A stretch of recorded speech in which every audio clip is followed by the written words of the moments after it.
पुन्हा वसिष्ठांना प्रार्थना केली, काही उपाय आहे का बघा. तेव्हा वसिष्ठांनी त्यांच्याकडून एक विशिष्ट प्रकारचं यज्ञ करून घेतला आणि पुन्हा त्यांना 10 मुलं झाली. इक्ष्वाकु, मृग, शर्याती, दिष्ट, दृष्ट, करुष, प्रशद्र, नभग, कवी अशी 10 मुलं झाली. या 10 मुलांचे खूप सुंदर चरित्र आहे. शर्याती नावाचा एक मुलगा होता म्हणे, एवढा सुंदर स्वभावाने होता. त्याची एक सुकन्या नावाची मुलगी होती.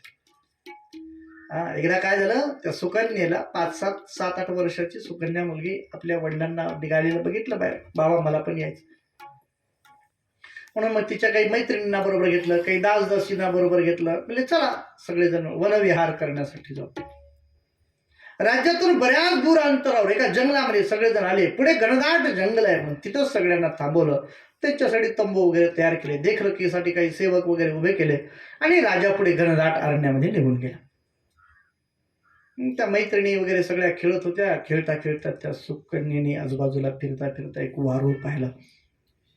त्या वारुळामध्ये काहीतरी चमकत असताना दिसलं म्हणून त्यांनी काटा घेतला आणि मध्ये टोचला, बाहेर काढला. ते चमकत होतं ते अदृश्य झालं म्हणून मग त्यांनी पाहिलं दुसरीकडे दिसलं म्हणून दुसरीकडे त्याला टोचल्याबरोबर मधून काहीतरी आवाज झाल्यासारखं झालं. ते पळून गेल्या सगळ्या जणी. मध्ये च्यवन नावाचे ऋषी तपस्या करत होते. च्यवनांनी जेव्हा त्यांचे डोळे फुटले तेव्हा त्यांनी सांगितलं की ज्यांनी कोणी केलं असेल ना ते आता रोगी होतील, त्यांचं मलमूत्र बंद होईल. आणि त्याबरोबर सगळ्यांचं पोट फुगायला लागलं. परेशान झाले सगळे. सगळीकडे आरडाओरड सुरू झाली. सगळे तळफळायला लागले. राजा जंगलातून वापस आला. राजाला सहन होईना. बाकी सगळे परेशान. काय करावं काय करावं, सगळेजण दुःखी होते. तेव्हा राजाने विचारलं, इथं कोणी कोणाला काही त्रास वगैरे दिला का. मुलीने सांगितलं, बाबा त्रास तर काही दिला नाही, पण मी एक केलं होतं. मी काय केलं होतं, त्या वारुळामध्ये काटे टोचले होते. राजा आला. त्याने ते वारुळ सेवकांकडे व्यवस्थित काढायला लावलं. त्याच्यात पाहिलं तर काय, मध्ये च्यवन ऋषी. राजाने दंडवत घातला, महाराज क्षमा करा, माझी 8 वर्षाची मुलगी आहे, तिच्याकडून हे दुष्कर्म घडलेलं आहे. त्याची शिक्षा माझ्या एवढ्या सगळ्या लोकांना. लहान आहे, आज्ञा ती मुलगी, तिला काय करता. च्यवन ऋषीला काही हरकत नाही म्हणे, मी सगळ्यांचा रोग दुरुस्त करून टाकतो, पण हे काम कर म्हणे. काय, तुझ्या मुलीचा माझ्याशी विवाह कर. राजा म्हणला, महाराज असं म्हणू नका, हजारो तुमच्याकडे सेवक ठेवतो कायम तुमची सेवा करण्यासाठी. ऋषीने सांगितलं, पुढे काहीही बोलू नकोस, एवढं शक्य असेल तर कर. सगळ्या मंत्रीगणांना विचारलं. मंत्री म्हणले, महाराज सगळे मेले तर चालतील, पण हे इतके वृद्ध आंधळ ऋषी आणि ही आपली सुकुमार कन्या राजवाड्यात राहिलेली, सगळे तडफडत असलेले बघून त्या मुलीने विचारलं, बाबा काय विचार करतात तुम्ही. वडिलांनी नाईलाजाने तिला सांगितलं. ते सांगितलं, मी त्यांच्याशी विवाह करायला तयार आहे. 8 वर्षाची मुलगी, एवढी प्रगल्भतेची बुद्धी पाहिल्यानंतर राजाला आनंद झाला आणि एका बाजूला रडायला लागला राजा. या मुलीचा विवाह अशा ऋषीबरोबर, अंध ऋषीबरोबर करायचा. कधी ना म्हणून सुद्धा त्या मुलीने निश्चय केला की नाही, मला विवाह करायचा तर च्यवन ऋषींची करायचा. राजाने नाईलाजाने आपल्या मुलीचा विवाह च्यवन ऋषींच्या बरोबर करवला.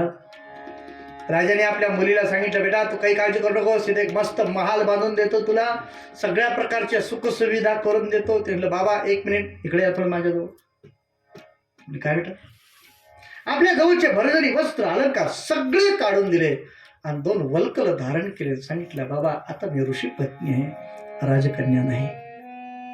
आता मी ऋषींना जसं पाहिजे तसं मी आचरण ठेवे. आपल्या पतीच्या सेवेसाठी निष्ठापूर्वक मी प्रयत्न करत राहील. आपल्याला कुठला शब्द येऊ देणार नाही.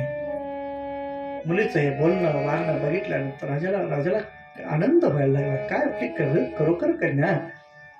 राजाने आपल्या मुलीला आशीर्वाद दिला. राजा आपल्या राजवाड्याकडे निघून गेला दुःखित अंतःकरणाने. काही दिवस निघून गेले. एके दिवशी दररोज आपल्या पतीच्या सेवेमध्ये ते म्हणणार. एके दिवशी पाणी भरण्यासाठी सरोवरावर गेली असताना अश्विनी कुमार तिथं आले. अश्विनी कुमार म्हटलं, कोण आहेस तू, दिसायला तर एखाद्या स्वर्गीय देवतेप्रमाणे दिसते. मी च्यवन ऋषींची पत्नी आहे. अच्छा ते आंधळे म्हणे. हा, त्या आंधळ्या पती बरोबर राहिल्यापेक्षा एक काम करणं म्हणे, आमच्या बरोबर विवाह कर, स्वर्गामध्ये येशील. आणि एक शब्द जर जास्त बोलाल तर माझ्या पातिव्रताने दग्ध करून टाकेन तुम्हाला. ते एकदम शांत झाले. नाही नाही, आम्ही तुझी परीक्षा पाहण्यासाठी बोललो होतो, पतिव्रतेची परीक्षा पाहू नका. त्यावेळेला ते सांगितलं, आम्ही तुमच्याकडे आलोय पण वेगळ्या कारणासाठी आलोय. कशासाठी? तुमच्या पतीला आम्ही डोळे देऊ शकतो. बघ विचारून जर येत असतील तर मुलीने जाऊन पत्नींना प्रार्थना केली, महाराज पतिराज अश्विनी कुमार म्हणतात तुम्हाला, ठीक आहे चला. तिघे सरोवराच्या जवळ आले. तिघांनी पण सांगितलंय, बघ आम्ही तिघही मध्ये उड्या घेऊ, बाहेर आल्यानंतर आम्ही तिघ जण समान हो. तू तुझ्या पातिव्रताच्या प्रभावाने आम्हाला कोण आहे ते खरं सांग. बघू तुझा पातिव्रत्याचा काय प्रभाव आहे. तिघांनी मध्ये उड्या घेतल्या, तिघही समान होऊन बाहेर आले. तरुण युवा. तिने भगवतीची प्रार्थना केली, हे आई आता मला मला मला तो सद्बुद्धी दे. आणि म्हणून तिने डोळे उघडून तिघांच्या बरोबर तिघांच्याकडे पाहिल्याबरोबर तिच्या असं लक्षात आलं की त्याच्यातल्या एकामध्ये थोडं वेगळेपण दिसायला लागले. असं म्हणतात, देवाचे पाय जमिनीला टेकत नसतात. दोघांचे पाय जमिनीवरून थोडे आधर होते आणि एकाचा पाय टेकले होता. म्हणजे हा हेच पती आहेत माझे. त्यांच्या गळ्यामध्ये पुष्पमाळा घातली. मोठा आनंद झाला. अश्विनी कुमाराने प्रणाम केला. चवन ऋषीने सांगितलं, तुम्ही मला डोळे दिले, तुम्हाला काय पाहिजे असेल ते मला. काही नाही, आम्हाला देवांच्या बरोबर बसून सोमरस पिण्याचा मान प्राप्त व्हावा. आणि काही काळजी करू नका, लवकरच तुम्हाला प्राप्त होईल. शर्यती राजाला चवन ऋषीने आपल्याला एक यज्ञ करायचा आहे. तो यज्ञ करण्यात आला. त्या यज्ञामध्ये इंद्र आला होता. सगळ्या देवतेंच्या बरोबर सोमरस अश्विनी कुमारांना देण्यात आला. इंद्र संतापला, पण चवन ऋषीने सांगितलं, माझ्या ब्रह्मदंडाला जर तुला आव्हान द्यायचं असेल तर दे. इंद्रांनी आपलं वज्र सोडलं. बस केवळ संकल्प मात्राने त्याच्या वज्रासहित त्याला स्तंभित करून टाकलं चवन ऋषींनी. मग इंद्र शरण आला. अश्विनी कुमारांना सोमरस पान करवण्यात आला. मोठा यज्ञ समर्पण झाला. पूर्ण यज्ञ झाल्यानंतर सगळेजण आपापल्या ठिकाणी निघून गेले. शुकाचार्य सांगतात, राजन ह्या मुलींनी आपलं जीवन खूप श्रेष्ठ अशा प्रकारचं करून दाखवलं. त्याच्यानंतर दुसरा एक मुलगा होता, नभग असं त्याचं नाव. नभगाला नाभाग नावाचा पुत्र झाला. नाभाग फार सज्जन होते. ते गुरु सेवा तत्पर होते असं म्हणणार आहे. खूप वर्ष ते गुरुच्या घरीच राहिले, आलेच नाही शाळेत. गुरुजीने कधी सांगितलं, आता बेटा जा बरं तू आता घरी, किती दिवस माझ्याजवळ सेवा करत राहणार आहेस. नभाग आपल्या घरी आले नाभाग, पण त्यांनी पाहिलं आपल्या घरी आपल्यासाठी वेगळा भाग काढून ठेवलेला नाही. सगळ्या भावांना विचारलं, माझी वाटणी. सगळे भाऊ म्हणले, ठीक आहे थांब, आज जेवण वगैरे कर, तुला देतो निवांत, दुपारून बसू आपण. सगळेजण दुपारी सगळ्यांनी मिटिंग घेतली. सगळ्या बाकीच्या भावाने म्हणले, काय द्यायचं म्हणे याला. सगळ्यांनी म्हणून एक निर्णय घेतला आणि त्याला सांगितलं, म्हणजे नाभाग इकडे तुझी वाटणी तुला आम्ही देणार आहोत. नाभागाला म्हणे, कुठे सांगा. सगळ्या भावांनी सांगितलं, नाभाग या रस्त्याने तू सरळ जा, तुला वाटणी भेटेल. नाभाग त्या रस्त्याने सरळ जायला लागला. खूप दूर अंतर चालून झालं. पाय दुखायला लागले, तहान लागली होती. कुठं जावं, काय करावं असं चिंतेमध्ये होता. आणि त्यांनी पाहिलं एक झोपडी दिसली. म्हणून त्या झोपडीच्या जवळ आला. कुणी आहे का, मला पाणी पाहिजे होतं हो. मधून आवाज आला, ये बाळ आत ये. आवाज परिचित वाटला म्हणून तो आत गेला. त्याने पाहिलं तर त्याचे वृद्ध आई वडील तपस्या करत बसलेले होते. आणि मग त्याच्या लक्षात आलं की आपल्या भावाने वाटणी म्हणून आपल्या आई वडील आपल्याला दिलेले आहे.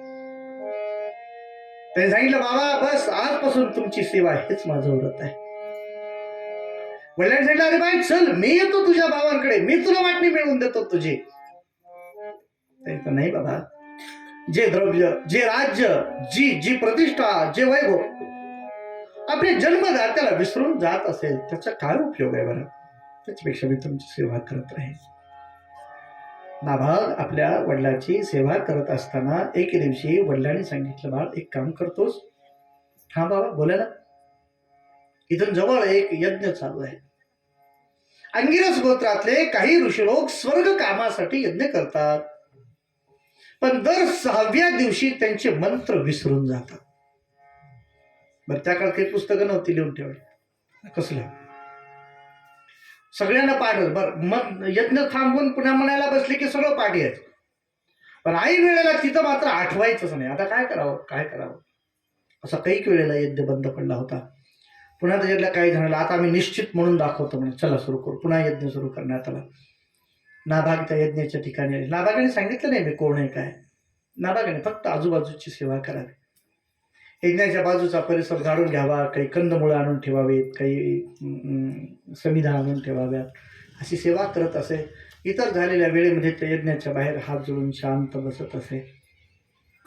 2 दिवस झाले, 4 दिवस झाले, 6वा दिवस. 6व्या दिवशी मात्र सगळे कामं त्याने अगोदरच करून ठेवले आणि बस बरोबर येऊन बसले आपल्या. आता लक्ष देऊन ऐकायचं. सगळे मंत्र लक्ष देऊन ऐकायला लागला आणि बस नेहमीप्रमाणे झालं. एका विशिष्ट मंत्राच्या ठिकाणी आल्यानंतर सगळे मंत्र विसरले. पुढे कुणालाच मंत्र आठवेना. काही क्षण, काही मिनिट स्तब्ध शांतता झाली. सगळे एकमेकाला खुणवायला लागले. हा पुढे काय पुढे काय. पण आता पुढे कुणाला काही आठवेना आणि यज्ञ मंडपाच्या बाहेरून गणगंभीर आवाजामध्ये ते मंत्राचा उद्घोष सुरू झाला. पुन्हा सगळ्यांना मंत्राचं स्मरण झालं. नाभागाला सगळ्यांनी आत बोलवलं, त्याची आदराने पूजा केली. यज्ञ वशिष्ठ पूर्ण करण्यात आला आणि यज्ञ झाल्यानंतर त्या यज्ञातून उरलेलं सगळं जे ते नाभागाला देण्यात आलं. नाभाग घेऊन निघाले वापस आपल्या घराकडे. वाटेमध्ये का चांडाळा निळाला, ए कोण आहेस तू? मी नाभाग. हे काय आहे? इथं यज्ञ होतात, यज्ञामध्ये मिळालेलं सगळं द्रव्य आहे. तर यज्ञातलं द्रव्य माझं असतं म्हणे. बघू मला दे. नाही म्हणे, ऋषी लोकांनी दिले मला ते. नाही, हे माझं असतं. पाहिजे तर विचार ऋषी लोकांना जाऊ. नाभाकडे सांगितलं मला हे सगळं दिलं आणि ते तर गेले स्वर्ग लोकांकडे निघून. नाही, काम कर, इथं जवळच नभाग नावाचे ज्ञानी ऋषी राहतात, त्यांना जाऊन विचार. अरे ते तर माझे वडील आहेत. हा विचार मग तुझ्या वडिलांना जाऊ. नाभाग आपल्या वडिलांच्याकडे आले, वडिलांना प्रणाम केला. सांगितलं बाबा, त्या ऋषी लोकांनी यज्ञातून उरलेलं सगळं द्रव्य मला दिले, पण एक चांडाळ आढळतोय, हे माझं आहे म्हणून सांगतोय.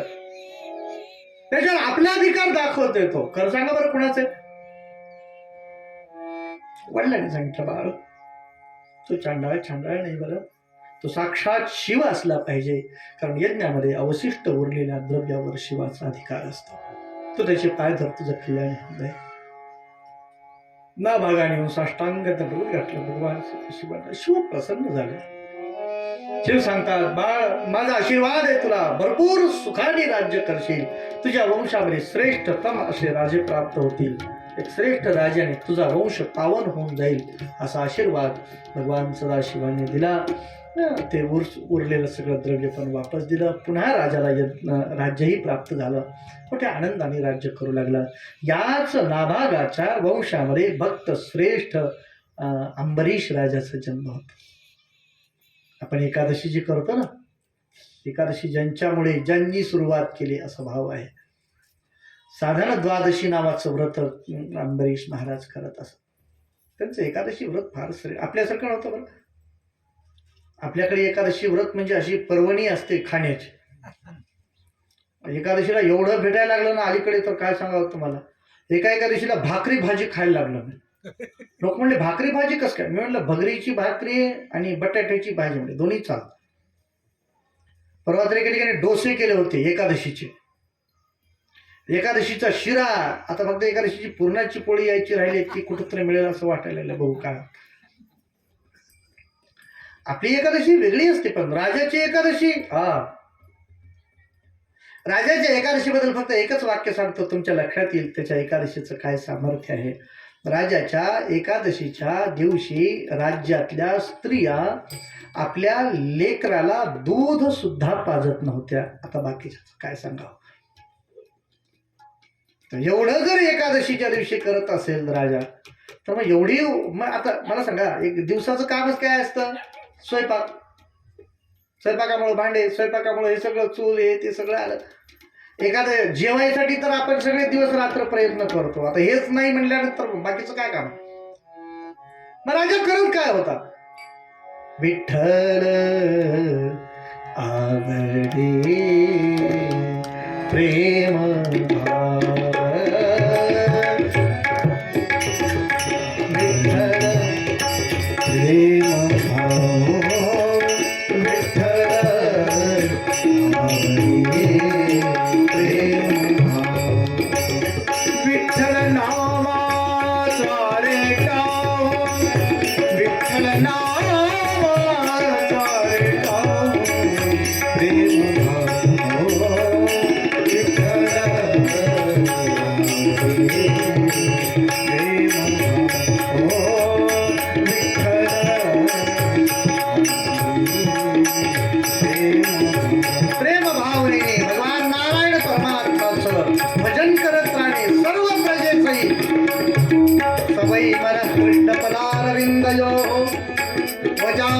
वैकुंठ गुणानुवर्णने करौ हरेर मंदिर मार्जनादिषु श्रुतिं चकारोच्युत एकादशीच्या दिवशी राजा शुद्ध भावनेने आपलं मन परमात्म्यामध्ये लावत असतो. जिभेने परमात्म्याचं नाव अखंड 24 तास करौ हरेर मंदिर मार्जनादिषु आपल्या हाताने मंदिर स्वच्छ करावं. राजा जाणून घेत असते मंदिर. आणि मग वेळ मिळाल्यानंतर कुणी महापुरुष भेटले तर त्यांच्या मुखातून कथेचं श्रवण करावं.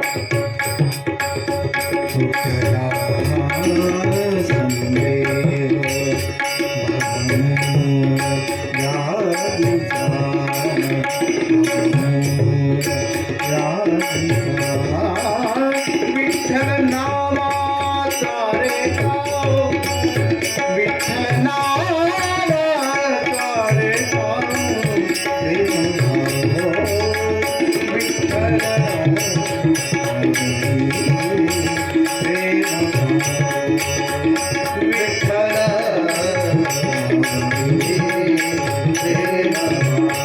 विठ्ठल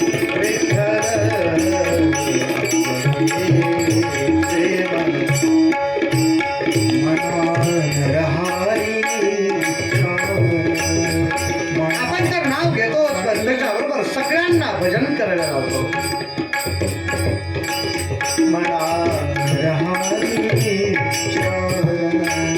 कृष्ण हरी कृष्ण हरी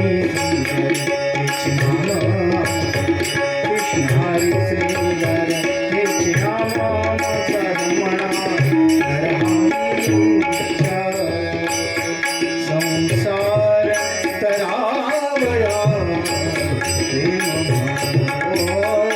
विठ्ठल प्रेम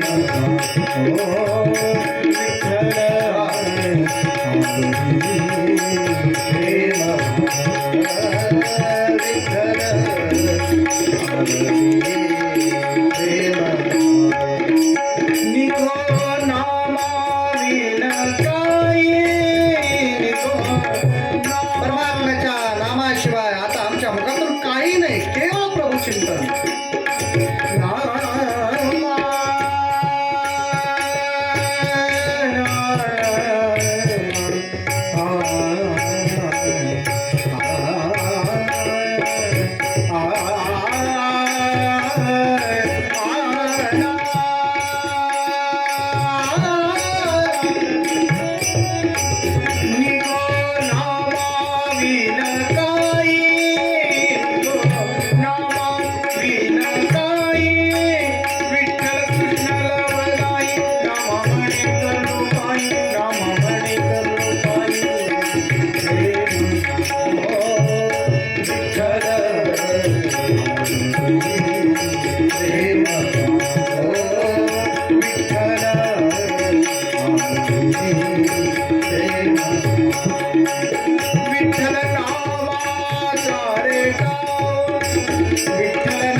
विठ्ठल आवडी प्रेम भाव, विठ्ठल नामाचा रेटा हो, विठ्ठल नामाचा रेटा हो, प्रेम भाव. भगवंताच्या नामामध्ये निमग्न होऊन जात असे. कधी कधी भक्ताच्या जीवनामध्ये परीक्षा देण्याची वेळ येते. एकदा राजांनी नियमाप्रमाणे दशमी, एकादशी, द्वादशी नियम चालू आहे. एकादशीच्या रात्री दुर्वास नावाचे ऋषी आले. मोठा आदरातिथ्य केलं, त्यांना ठेवून घेतलं. महाराज उद्या सूर्योदयाला द्वादशी सोडून मग पुढे जा. ऋषी म्हणले ठीक आहे. ऋषी नदीवर गेले स्नान करायला. येण्यासाठी उशीर होऊ लागला. राजाने सांगितलं काय करावं. ऋषीनं सांगितलं होतं महाराज सूर्योदयाला द्वादशी सोडायची, बरं थोडा अगोदर या. अशी कल्पना करा की बरोबर 6:45 वाजता सूर्य 6:30 वाजता राजाने सांगितलं, महाराज चला. सेवकावर सेवक पाठवायला लागले. सगळी पानं मांडून तयार करून ठेवली. ऋषीला येण्यासाठी उशीर होऊ लागला. राजाने विचारलेला, काय करावं काय करावं. आता फक्त 5 मिनिट शिल्लक करू. ऋषी तर लांब लांबपर्यंत दिसत नाही. आता मोठा प्रसंग पडलाय. जर जेवण करावं तर ऋषींचा अवमान होईल, आणि जर जेवण न करता ऋषींची वाट पाहावी, व्रताचं अवहेलन होईल. राजाने विचार केला, काय करावं. त्यांची काही पुरोहित असतात, त्यांना विचारलं, काही उपाय आहे. ते म्हणले, नाही महाराज, आम्हाला तर हे फार मोठं धर्मसंकट वाटतं. ऋषींना राजाने सांगितलं, महाराज एक उपाय मला सुचतो, तो योग्य आहे का, फक्त तुम्ही निर्णय द्या बस. पुरोहितांनी सांगितलं, महाराज कोणता उपाय. अंबसा केवले नाथ करिष्ये व्रतपारणम. मी काय करतोय, ग्लासभर पाणी पितो आणि व्रताची पारणा करतो. पाणी पिणं म्हणजे जेवण आहे का, म्हणजे काय अवमान होण्याचं कारण नाही. बरं, पाणी पिणं म्हणजे काहीच घेत नाही मी, पाणी पिलंय म्हणजे व्रताची सांगता झाली. अरे वा महाराज, हा तर उपाय आम्हाला लक्षात आला. बरं झालं, वा घ्या घ्या, पारणा करून घ्या. राजाने पाणी पिलं आणि ऋषी समोर हजर झाले. मला बोलवलंस आणि पारणा अगोदर उरकली, मी आता जेवण करत नाही, आणि अशा प्रकारच्या दुष्ट राजाला दंड देण्यासाठी माझा जन्म झालाय, असं म्हणून त्याने हातातलं पाणी घेऊन जमिनीवर आपटलं. त्याच्यातून एक कृत्या प्रकट झाली. ती राक्षसी राजाकडे धावायला लागले. राजाने हात जोडले, जर माझा काही दोष असेल तर हिने माझा नाश करून टाकावा. आणि काय सांगावं, राजाच्या समोर एक दिव्य असं सुदर्शन चक्र प्रगट झालं. त्या चक्राने त्या कृत्येचा नाश केला. ते चक्र दुर्वास ऋषींच्या पाठी मागे लागलं. ऋषी पुढे पळायला लागले, चक्र मागे पळायला लागलं. ब्रह्मलोकामध्ये गेले. ब्रह्मन हे चक्र शांत करा. ते म्हणजे माझं नाही, म्हणजे इकडे येऊच नका, तिकडं तिकडं तिकडं. तिथून गेले शिवलोकात, पहिला स्तर होता. भगवान हे बघा, ते म्हणले नाही, हे माझं नाही, ज्याचं आहे त्याच्याकडे जा, वैकुंठामध्ये जा. ऋषी वैकुंठामध्ये आले. भगवान नारायण परमात्माला प्रार्थना केली, भगवान हे चक्र शांत करा तुमचं. नाही राजा, हे चक्र जरी माझं असेल तर या चक्रावर माझा अधिकार नाही, कारण ते माझ्या आज्ञेने सुटलेलं नाही. महाराज देवा काहीतरी बघा. भगवंतांना मी काही करू शकत नाही. अहम भक्त पराधीनो, मी तर भक्ताच्या अधीन असतो. एवढं कसं अधीन होऊन गेला तुम्ही त्या भक्तांच्या. राजन, ऋषी महाराज, ये दारागार पुत्राप्तां प्राणान्वित्तमिमां परं हित्वा मां शरणं याताः कथं स्तांस्त्यक्तुमुत्सहे. राजन, हे महाराज, काय सांगावं तुम्हाला, ज्याने आपली मुलं, आपलं घर, आपली पत्नी, आपला परिवार, एवढंच कशाला आपलं प्राण सुद्धा माझ्यासाठी समर्पण केले, मी त्यांना कसं बरं सोडू शकतो सांगा ना. तुम्हाला खरं सांगू, माझं ऑपरेशन झालंय म्हणजे माझं हार्टचं ऑपरेशन झालं. अच्छा बरं, माझं हार्ट काम करत नव्हतं, म्हणून माझं हार्ट बाहेर काढलं आणि मला दुसरं कोणाचं तरी हार्ट जोडलं पाहिजे ना. मग भक्तांचं हार्ट मला आणून जोडलं. हां, आणि मग ते माझा प्रसाद म्हणून भक्तांनी माझं हार्ट घेतलं आणि त्यांच्या हृदयात लावलं, आणि त्यांचं माझ्या हृदयात, असं आमचं एकमेकाच्या हृदयामध्ये आहे. साधूनां हृदयं त्वहं साधवो हृदयं मह्यं. साधूच हृदय, साधू माझ्या हृदयात राहतात, मी त्यांच्या हृदयामध्ये राहतो. आम्ही एकमेकाला आमचं हृदय दिलेलं आहे. मी काही करू शकत नाही देवा, काहीतरी करा, काहीतरी. नारायण परमात्मा हा एक करू शकतो तुमच्यासाठी म्हणून करू शकतो. म्हणजे काय, उपायं कथयिष्यामि. हा उपाय सांगू शकतो तुम्हाला. म्हणजे उपाय तर विचारतोय मी तुम्हाला, उपायच सांगा मला. हा उपाय आहे कुठला, तुम्ही त्याला शरण जा, म्हणजे काम होऊन जाईल. नाईलाजाने शेवटी दुर्वास ऋषी पुन्हा राजाच्या जवळ आले. राजन, मला क्षमा कर, हे चक्र आधी शांत कर, ह्याची वेदना मला सहन होत नाही. राजाने चक्राचं स्तवन केलं आणि चक्र शांत झालं. ऋषींना हात जोडला, महाराज जेवण करा ना, आम्ही उपवासी आहोत. ऋषींनी सांगितलं, आत्ता नाही, महिनाभर म्हणलास तर महिनाभर तुझ्या घरी जेवण करतो म्हणे. आता काय तुझ्या पुढे बोलायचा अधिकार आहे. नाही महाराज, असं म्हणू नका. मी मी मी सत्ता नाही गाजवत तुमच्यावर, तुम्ही साधू आहात, तुम्ही संत आहात. मी फक्त तुम्हाला विनंती करत आहे की तुम्ही माझ्या घरी प्रसाद घ्या. ऋषींनी जेवण केलं आणि आज तिथून जे ऋषी निघाले ना, जात असताना सगळ्यांना भेटेल त्यांना सांगायला लागले, अहो अनंत दासानां महत्त्वम दृष्टमद्यमे. आज मी परमात्म्याच्या, वैष्णवांचं, भक्तांचं श्रेष्ठत्व माझ्या डोळ्यांनी पाहिलं. काय श्रेष्ठत्व आहे. शुकाचार्य सांगतात, राजन याही वंशामध्ये अनेक अशा प्रकारची मुलं झाली. सत्यव्रत राजाचा इक्ष्वाकू नावाचा एक मुलगा होता. हे सगळ्यांचे वंश वर्णन काही शक्य नाहीत, पण दोघांचे पाहिले. आणखी एकाचं सांगतो. इक्ष्वाकू नावाचा मुलगा होता. त्याचा वंश थोडा मोठा आहे. यांच्या वंशामध्ये मानधाता झाले, यांच्या वंशामध्ये सौभरी झाले, यांच्या वंशामध्ये त्रिशंकू नावाचा मुलगा झाला, यांच्या वंशामध्ये हरिश्चंद्र नावाचा मुलगा झाला. एक मोठी मोठी सुंदर सुंदर चरित्र आहेत या सगळ्यांची. थोड्या याच्यावरती आलेली आहेत, जितकं पाहिजे तेवढं. आपल्याला आता आणखी बरेचसे चरित्र बघायचे आहेत, म्हणून तिकडं न पाहता याच वंशामध्ये पुढे सगर नावाचा एक राजा होता. बाहुकाचा पुत्र होता. बाहुकाची पत्नी गर्भवती असताना तिला सौतींनी विष पाजवलं होतं म्हणे. तो विषासहित जन्माला आला, म्हणून विषाला संस्कृतमध्ये गर असं म्हणतात. गरासहित जन्माला म्हणून त्याला सगर असं त्याचं नाव ठेवण्यात आलं. सगर फार श्रेष्ठ होते. सगरांना 60,000 मुलं होती असं वर्णन आहे. पण त्याचा जो सगळ्यात मोठा मुलगा होता ना, त्याचं नाव होतं असमंजस. तो थोडा बुद्धीने कमी होता, मंद बुद्धी होता. पण त्याचा विवाह करून दिला होता. त्याला एक मुलगा झाला होता, त्याचं नाव होतं अंशुमान. या नातवाला अंशुमान आणि बाकीचे सगळे मुलं बरोबर घेऊन राजांनी अश्वमेध यज्ञ सुरू केला. राजाच्या यज्ञाचा घोडा इंद्राने कपिल ऋषींच्या आश्रमामध्ये नेऊन ठेवला.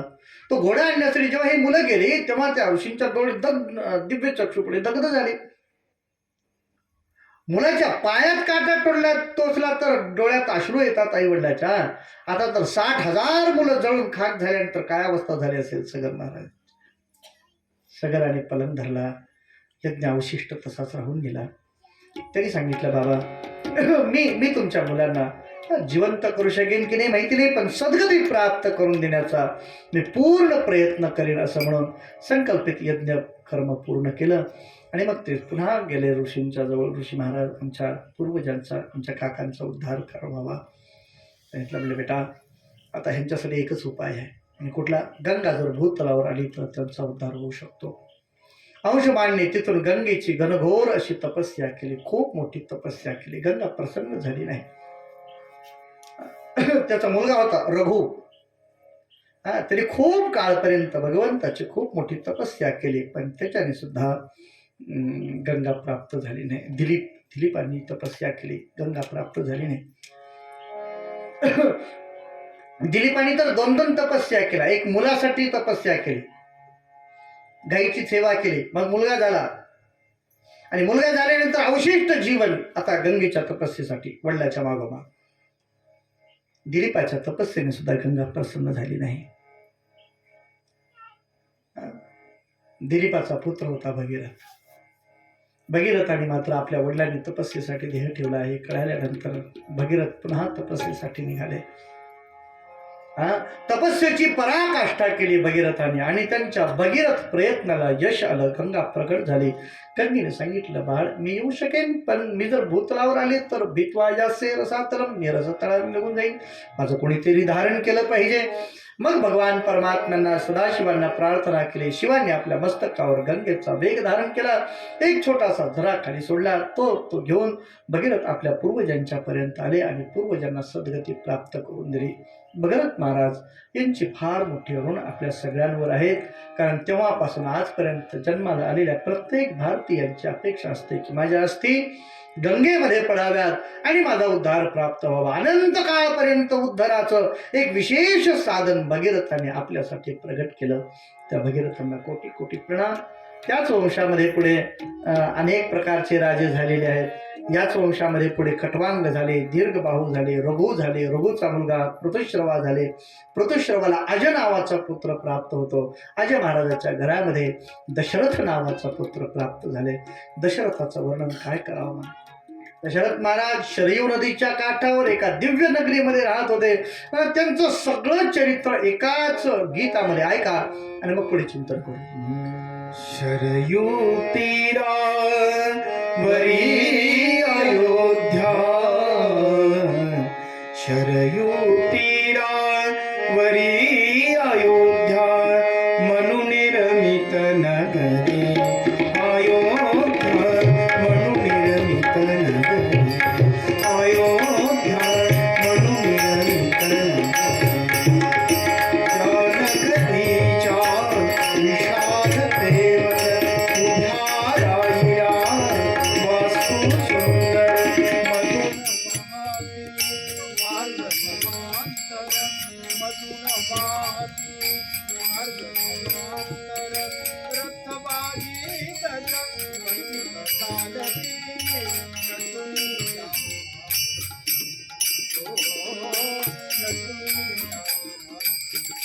अयोध्या मनु निर्मित नगरी, अयोध्या मनु निर्मित नगरी.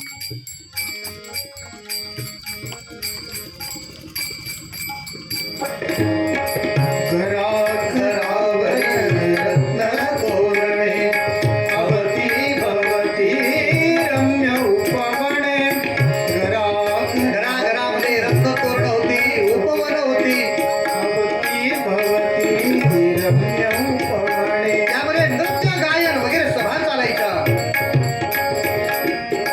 त्यात रंगती नृत्य गायनी, मृदंग वीणा नित्य नांदती, अलकार नगरी हो अलकार नगरी.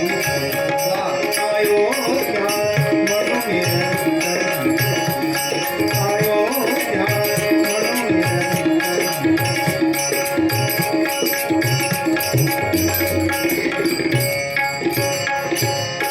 स्त्रिया पतिव्रता. त्या नगरातल्या प्रत्येक स्त्रिया पतिव्रता पुरुष धार्मिक होते. स्त्रिया पतिव्रता पुरुषही धार्मिक, पुत्र उपजती निज कुल दीपक, न संशय कुणी नानास्तिक, न संशय कुणी नानास्तिक. अतृप्तीचा नसे नवावर नगरी घरी आम्ही हो नगरी घरी आम्ही. अयोध्या मनु निर्मित नगरी. स्त्रिया पतिव्रता होत्या तर पुरुष धार्मिक होते. प्रत्येक घराचा मुलगा हा कुलदीपक होता. असं सगळं सुंदर असं राज्य अयोध्येमध्ये दशरथ महाराजांचं चाललं आहे. दशरथ महाराज कसे होते याच्याबद्दल वर्णन आहे.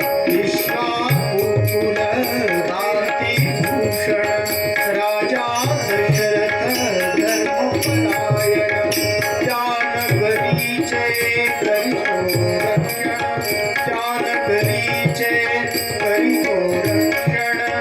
गृहीचंद्रचा नगरी रचा, सूर्यचा सूर्यचा अयोध्या मनु निर्मित नगरी, अयोध्या मनु निर्मित नगरी. राजाला 3 राण्या आहेत, त्यांचंही वर्णन आहे का. दशरथास त्या तिघी भार्या, सुवंशजा त्या सुमुखी आर्या, सिद्धपतीच्या सेवाकार्या, सिद्धपतीच्या सेवाकार्या. बहुश्रुताच्या रूपशालिनी, अतुल प्रभा सुंदरी हो अतुल प्रभा सुंदरी. अयोध्या मनु निर्मित नगरी, अयोध्या मनु निर्मित नगरी, अयोध्या मनु निर्मित नगरी. गदिमांनी खूप सुंदर असं लिहिलंय. सुधीर फडकेने तिला छान चाल दिली. गीत रामायण अजरामर कलाकृती आहे. दशरथ महाराजांचं सुंदर असं राज्य चालू आहे. 3 पत्नी आहेत. 50 वर्ष झाली राजाला. राणी पण कुणी 35, 40, 45 अशा झाल्या आहेत, पण आणखी संतती नाही. बर, राजाला वाटेही नाही की आपल्याला संतती व्हावी. लग्न होऊन 4-5 वर्ष झालं, संतती नाही झाली तर लोक लगेच डॉक्टरकडे जातात, कोणी वैद्य पाहतात, कोणी काही पाहतात. 50 वर्ष झाली वयाला, 20व्या वर्षी जरी लग्न झालं असेल पहिलं, तरी 30 वर्ष झाले लग्न होऊन, तरी राजाला राजा काही पाहिजे. एके दिवशी काय झालं, वसिष्ठ ऋषींच्या मनात आलं, हिला समजून तर सांगावं तुम्हाला संतती नाही, काही उपाय करा म्हणून. तिने एक युक्ती केली. एक दिवशी राजसभा भरली होती, सभेमध्ये सगळेजण येऊन बसले होते. त्या दिवशी वसिष्ठ महाराज सभेमध्ये आले, पण येत असताना त्याने आपल्या बायकोला बरोबर आणलं आणि त्याच्याबरोबर आपल्या लेकरालाही बरोबर आणलं. त्यांचं एक लेकरू होतं, 1.5-2 वर्षाचं, आणि ते लेकरू न जाणो काय झालं, नुसतं रडायला लागलं. आता असे सगळेजण बसल्यात ऐकायला छान, आणि कोणी जर रडू लागलं तर आपण म्हणतो ना, घेऊन जा थोडं बाजूला, काय झालं त्याला पहा. लेकरू रडायचं थांबे ना सभेमध्ये. बरं, त्यांना बाहेर जरी घेऊन जातात गुरुपत्नी, गुरु आई लेकरांना समजवायचा प्रयत्न करायला लागले. ती काय समजे ना. शेवटी वसिष्ठांनी घेतलं, बघू इकडे दे माझ्याकडे. त्यांनी घेऊन थोडं त्याला, लेकरू काही शांत होईना. दशरथ महाराज म्हणले, गुरु महाराज इकडे द्या म्हणजे तुमच्या लेकराला, मी बघतो घेऊन थोडं. विश्वामित्र आपल्या दशरथ महाराजांनी त्या लेकराला घेतलं, तरी लेकरू शांत, रडायचं थांबे ना लेकरू.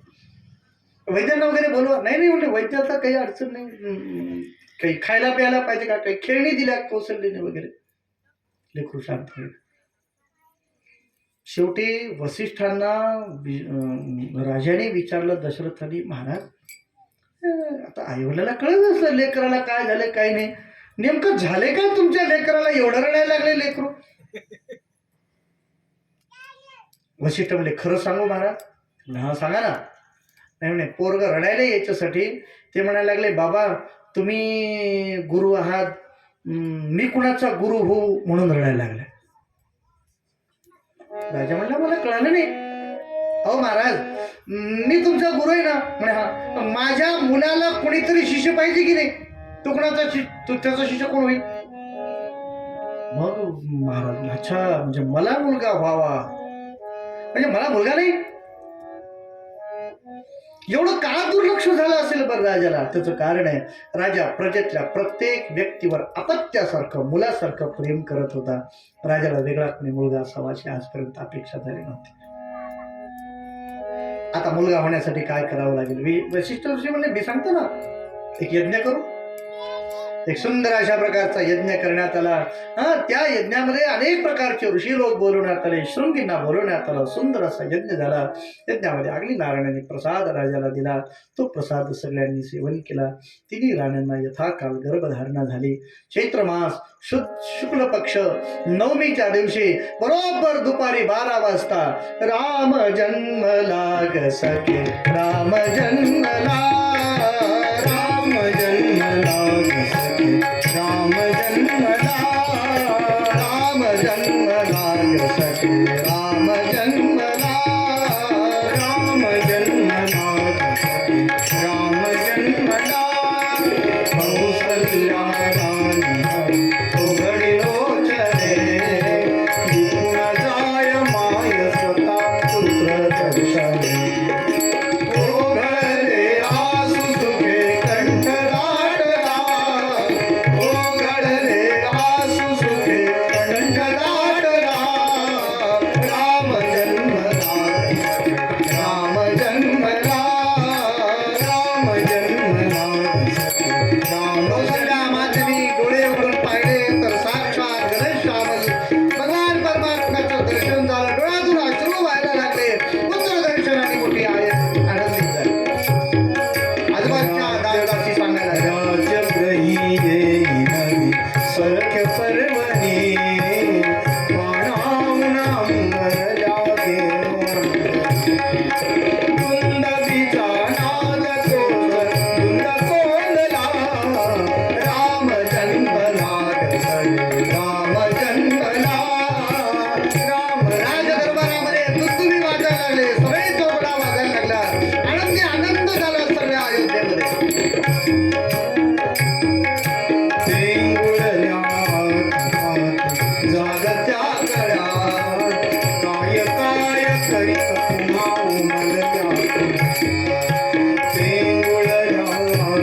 रामप्रभूचा जन्म झाला. रामप्रभूचं चरित्र काय सांगावं अहो. जसं भागवत 7 दिवस असतं ना, तसं रामायण हा 9 दिवस चालण्याचा ग्रंथ आहे. आता इथून 9 दिवस रामायण पुन्हा मग कृष्ण जन्म असं करावं लागेल. मध्ये दररोज जसं आपण एक अर्धा तास लेट करतो ना, 1 तास जसं वाढवून घेतो, तसं आपल्याला मध्ये 9 दिवस वाढवून घ्यावे लागतील. आणि तिथून पुढे डॉक्टर साहेब म्हणतील महाराज आमचा दवाखाना आहे, परेशानी होईल. म्हणून 9 दिवसाचं चरित्र आपल्यासमोर काय सांगा. एक फक्त चरित्रातला प्रसंग सांगतो आणि थांबतो. रामप्रभूंचा जन्म झाला आहे. गुरूंच्या घरी ज्ञानग्रहण करून आले. विश्वामित्र ऋषींनी यज्ञ रक्षणासाठी नेलं आहे. यज्ञाचं रक्षण झालं. अहिलेचा उद्धार करून भगवान परमात्म्याने सीतेबरोबर विवाह केला. तिथून भगवान वापस आले. अंतर्गत कलहामध्ये भगवान परमात्मा वनामध्ये निघून जातात. अनेक ठिकाणी फिरत फिरत भगवान महाराष्ट्रामध्ये आले. नाशिक इथं सीतेचं अपहरण करण्यात इथं रावणाकडून भगवान तिच्या शोधासाठी निघाले. भगवान परमात्मा शोधत शोधत दक्षिणेमध्ये उतरले. वाडीचं निर्धारण केलंय. भगवान परमात्माने शबरीला दिव्य गती दिली आहे. भगवान परमात्माने सीता शुद्धी केल्यानंतर एक पूल बांधून लंकेमध्ये प्रवेश केला आहे. लंकेमध्ये सगळ्या दुष्टांचा संहार केला आहे. विभीषणाचा राज्याभिषेक करून भगवान परमात्मा पुन्हा अयोध्येला आले. अयोध्येमध्ये भगवान परमात्मा 11,000 वर्ष राहिले. 11,000 वर्ष. आता गोष्ट सांगणार आहे इथून. भगवान परमात्म्याला निजधामाला जायचं होतं. भगवान विचार करत होते आता मला निजधामाला जायचं आहे, पण इथून जात असताना काही जणाला नेता येणार नाही. विभीषण त्याच्या राज्यामध्ये राहतो, त्याला एक नाही, तो चिरंजीव आहे. तसं हनुमंतरायला एक इथून घेऊन जाता येत नाही, कारण हनुमंतराय चिरंजीव आहे. बरं, माझ्या जवळ जर ठेवलं तर हनुमंतराय बरोबर तर यायचं म्हणतील, नाही तर मला जाऊ तरी नका म्हणतील. मग काय करावं. अशा विचारामध्ये भगवान परमात्मा असताना एकांतामध्ये बसले होते. आपल्या अंतःपुरामध्ये, आपल्या खोलीमध्ये सहज आपल्या हातातली अंगठी काढली. या बोटातून काढून या बोटात, या बोटातून असं खेळतो कधी कधी माणूस आपल्या एखाद्या वस्तू बरोबर. तसं खेळायला लागले. खेळता खेळता देवाच्या हातातली अंगठी निघाली आणि खाली पडली. अंगठी खाली जी पडली ना, ती तिथं एक फरशीची फट होती, त्याच्यामध्ये गेली. भगवंतानी सेवकाला हात मारले. सेवक धावता, प्रभू प्रभू ते अंगठी पडलेली मध्ये बघ बघ. त्या सेवकाने पाहिले, एक काटकी आणला बाहेर जाऊन, त्या काठीने तो असं काढायला लागला. काढता काढता ती अंगठी थोडी पुढे आणखी ढकलली गेली आणि थोडं आणखी पलीकडे गेली. त्याला ते आता मी घेणार. तो म्हणला, भगवन हे फरशी बहुतेक काढावी लागेल असं वाटतं. म्हणजे ठीक आहे, काढा काढा फरशी काढा.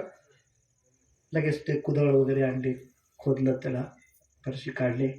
त्या धक्क्याने काय झालं, तिथे एक छिद्र होतं, त्याच्यामध्ये गेली आणखी. त्याला आणखी खोल गेल्या कारणाने मग त्याने पुन्हा काही, त्या काळात काही सळई नव्हती, त्या काळात काही तार वगैरे नव्हते, अशी वाकडी काढून त्याला मग जशी जशी काटकी घालावी तशी तशी ती खाली जायला लागली. आता इतकी खाली गेली, हातभर खाली दिसायला लागली, पण काढता येईना. मग तिथं खंदावं लागेल. हे काय झालं, महाराज खणण्यापेक्षा एक सोपा उपाय आहे ना आपल्याकडे. एवढं कुठला. जर समजा हनुमंतरायांना जर सांगितलं तर हनुमंतराय सूक्ष्म रूप धारण करू शकतात. त्या छिद्रामध्ये हळूच जातील आणि हळूच अंगठी घेऊन येतील वर. हा, अरे बरोबर आहे, हनुमंतरायला बोलवा. हनुमंतरायांना बोलवल्याबरोबर धाव, प्रभू काय नाही, अंगठी गेली रे त्याच्यामध्ये, बघ बरं. हनुमंतराय अंगठी घेण्यासाठी म्हणून त्याच्यामध्ये शिरले. हळूहळू खाली जायला लागले. जसं जसं हनुमंतराय खाली जायला लागले, तशी तशी ती अंगठी आणखी खाली जायला लागली.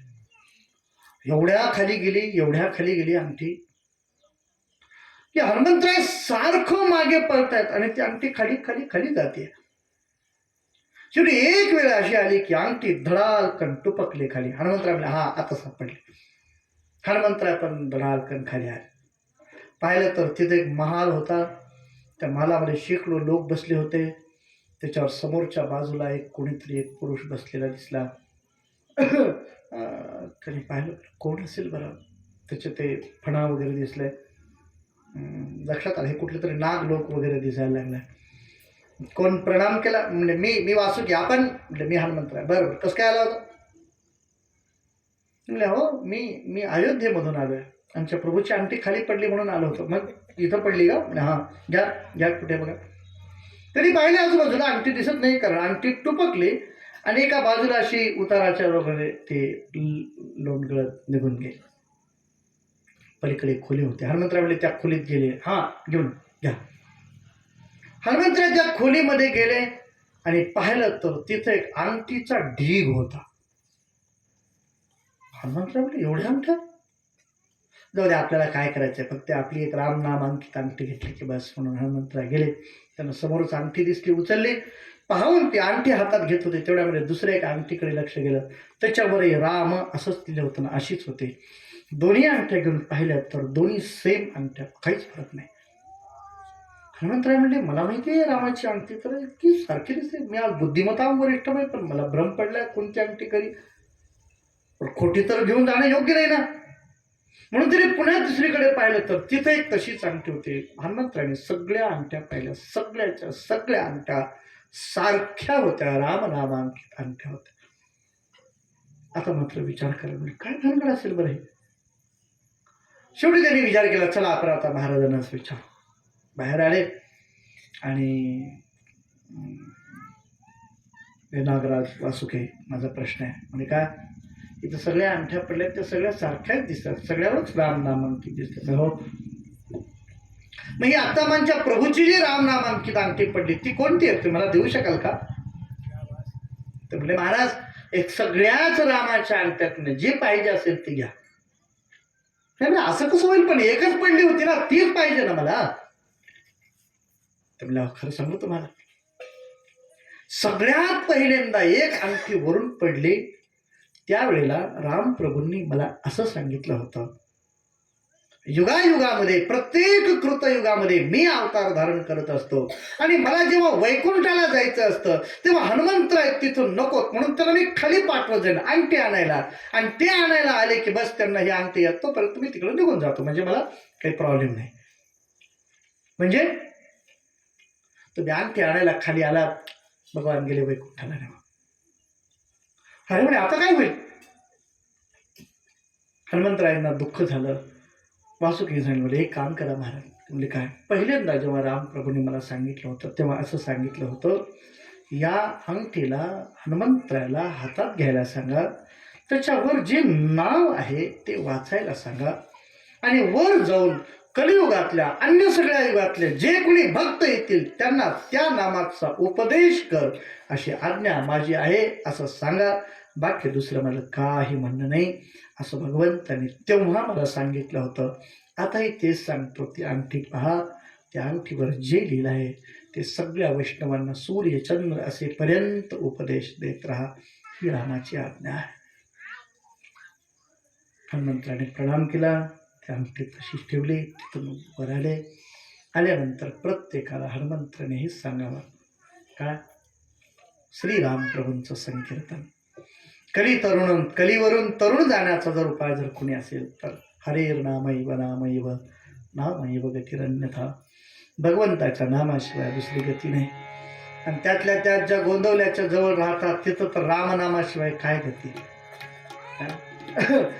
स्वामी कुठल्या ग्रंथातले त्यांच्या मला माहिती नाही, पण एका ग्रंथामध्ये मी असं वाचलंय की एकाने नामाबद्दल तुमची काय निष्ठा आहे म्हणून त्यांनी विचारलं. गोंदवलेकर महाराजांनी फार छान सांगितलं, प्रत्यक्ष ब्रह्मदेवाने जरी येऊन सांगितलं की नाममंत्र सोड, तर मी त्याला सांगेन तुला जायचं असेल तर निघून जा, पण मी नाममंत्र सोडणार नाही, मी माझ्या रामनामाशी एकनिष्ठ आहे.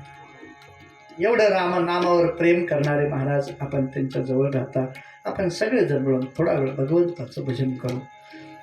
रघुपती राघव राजा राम, रघुपती राघव राजा राम, पतित पावन सीताराम. मी पुढे म्हणेन, माझ्या मागे म्हणायचं, रघुपती राघव राजा राम, पतित सीताराम. रघुपती राघव राजा राम, पतित पावन सीताराम. रघुपती राघव राजा राम, पतित पावन सीताराम. रघुपती राघव राजा राम, पतित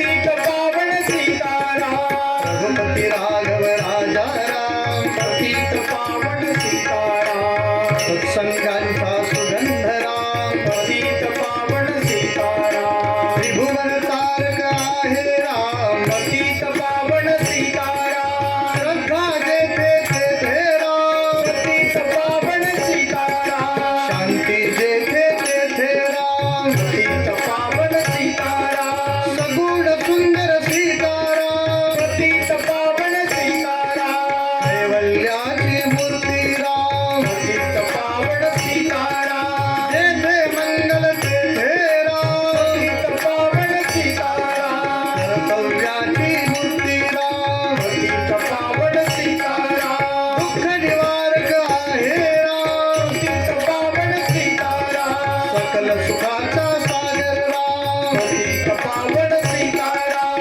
हनुमंताच्या हृदयी राम पतित पावन सीताराम सद्भक्तांच्या वदनी राम पतित पावन सीताराम दशरथ नंदन सीताराम पतित पावन सीताराम कौसल्यात्मज सीताराम पतित पावन सीताराम रघुपती राघव राजा राम पतित पावन सीताराम पतित पावन सीताराम पतित पावन सीताराम रघुपती राघव राजा राम पतित पावन सीताराम रघुपती राघव राजा राम पतित पावन सीताराम रघुपती राघव राजा राम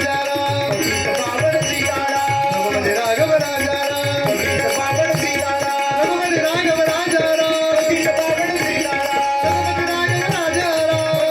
सीताराम रघुपती राघव राजा राम पतित पावन सीताराम रघुपती राघव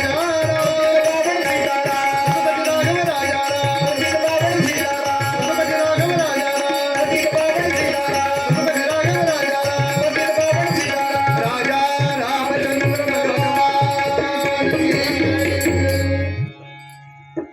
असं दिव्य प्रकारचं भगवान रामप्रभूंचं चरित्र आहे. यांच्या वंशामध्ये सुद्धा अनेक अशा प्रकारचे राजे झालेले आहेत. आपण मगाशी एक चरित्र ऐकलं होतं बघा, एक मुलगा एक राजा जंगलामध्ये गेला आणि स्त्री झाला म्हणून. कुणाला आठवतंय का त्याचं नाव? सुद्युम्न. वा, क्या बात आहे. सुद्युम्न असं त्या मुलाचं नाव. पण स्त्री झाल्यानंतर तिने आपलं नाव बदललं आणि नाव ठेवलं इला. काय नाव ठेवलं? इला. त्या इलीची आणि बुध नावाच्या एका पुरुषाची भेट झाली. दोघांनी लग्न केलं. आता तुम्ही म्हणाल हा बुध कोण? आपण काल ऐकलं होतं रात्री आणि अनसूया. त्याला ब्रह्मदेवाच्या अंशापासून चंद्र नावाचा मुलगा झाला होता. या चंद्राचा मुलगा होता बुध. या बुधाची आणि या इलेची दोघांची भेट झाली. दोघांनी लग्न केलं. त्यांच्यापासून जो पहिला मुलगा झाला त्याचं नाव होतं पुरुरभा. हा चंद्राचा नातू असल्या कारणाने यांच्या वंशामध्ये जेवढे राजे झाले ते सगळे चंद्रवंशीय राजे असं म्हणतात. यांच्या वंशामध्ये सुद्धा अनेक अशा प्रकारचे राजे झालेले आहेत. त्यांची चरित्र खूप सुंदर आहेत, ऐकण्यासारखी आहेत, काही विशेष चरित्र आहेत. यांच्या वंशामध्ये गाधी नावाच्या एका राजाचं चरित्र आहे, फार सुंदर आहे. गाधी राजा खूप सज्जन होता, सगळ्या गुणांनी युक्त होता. त्याला एक मुलगी होती, तिचं नाव होतं सत्यवती. त्या सत्यवती अतिशय सुंदर होती दिसायला. एके दिवशी एक ऋषिक नावाचे ऋषी आले आणि ते सांगितलं, महाराज,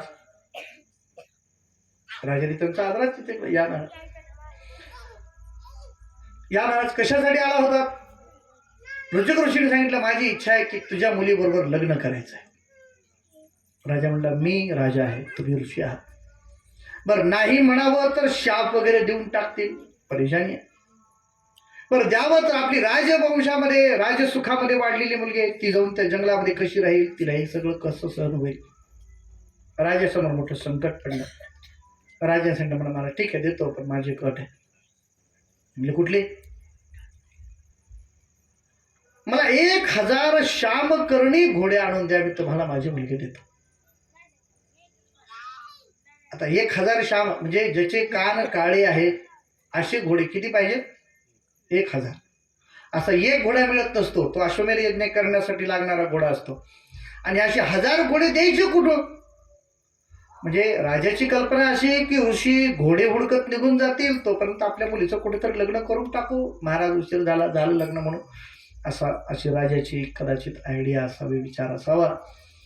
पण ऋषी तिथून सरळ गेले वरुणाकडे. वरुणा, मला 1000 श्यामकरुणी घोडे पाहिजेत. वरुणाला त्यांचा अधिकार माहिती होता, त्यांनी घोडे देऊन टाकले. घोडे आणून राजाच्या तबिलात बांधले. राजा, घोडे मोज आणि मुलगी घेऊन ये. राजाचा नाईलाज झाला. राजाने आपली मुलगी ऋषिक ऋषींना दिली. ऋषिक ऋषीने त्या मुलीबरोबर लग्न केलं. ऋषिक ऋषी आपल्या आश्रमाकडे निघून गेले. काही दिवस निघून गेले. एके दिवशी राजाची पत्नी आपल्या मुलीच्या गावी गेली. 8 दिवस 15 दिवस राहिले. एके दिवशी तिने आपल्या जावयाला सांगितलं, जावई बापू, म्हणजे का, आम्हाला एक मुलगी होती, आम्ही ती तुम्हाला दिली, आता आमच्या वंशाला दुसरा दिवा नाही, काही उपाय आहे? आहे ना. ठीक आहे, तुम्ही काळजी करू नका, मी तुमच्यासाठी एक प्रसाद तयार करून ठेवतो. बायकोने सांगितलं, महाराज आपले लग्न होऊन 4-5 वर्ष झाले, आपल्याला एखादं बघा. म्हणजे ठीक आहे, म्हणजे तुझ्यासाठी एक प्रसाद करून ठेवतो. दोघीसाठी 2 प्रसाद तयार केले. हाक मारली, कोण आहे तिकडं? सासूबाईने विचारलं, का हो जावं आहे बापू? म्हणजे हे बघा, हे 2 प्रसाद तयार करून ठेवले. हा माझ्याजवळ जो ठेवलाय तो माझ्या बायकोचा आहे, तो पलीकडे जो ठेवलाय तो तुमच्यासाठी आहे, तुम्ही प्रसाद खा. असं सांगून ऋषी बाहेर गेले. राणी विचार करायला लागली, दोघालाही मुलगाच पाहिजे होता. मग असं कसं म्हणले असतील की हे माझ्या बायकोसाठी आहे, ते तुमच्यासाठी आहे? म्हणजे आपल्या बायकोला चांगलं पोरगं व्हावं, सासूबाईला कसं का होईना, म्हणजे तिकडची थोडीफार प्रॉपर्टी आपल्याला येईल, असं काही विचार असावा ऋषीचा. असं तरी गृहीत धरलं आणि चरू बदलला.